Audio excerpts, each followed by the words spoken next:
We start with breaking news tonight. More than $11 million.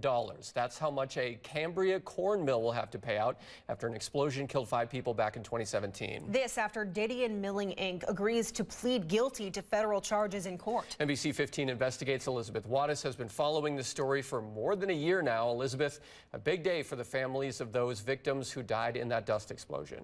Didion officials took a plea deal, saying employees did knowingly falsify cleaning logbooks inspectors used to determine if the plant was handling corn dust safely.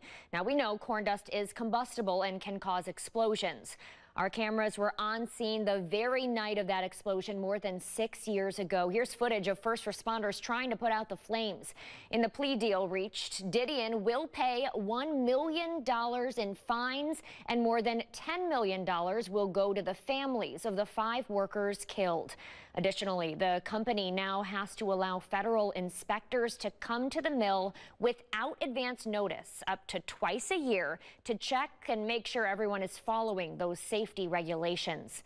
Now, within the last 40 minutes, I just got a statement from Riley Didion, the chief executive officer there, saying in part, "We are thankful to have reached this voluntary settlement agreement with the Department of Justice without the need for a trial. We are especially pleased that the vast majority of the financial settlement will be available to the individuals and families who were most impacted by this heartbreaking accident."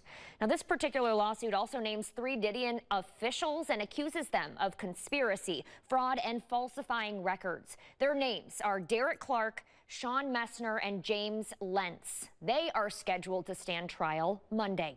In the studio, Elizabeth Wattis, NBC 15 investigates.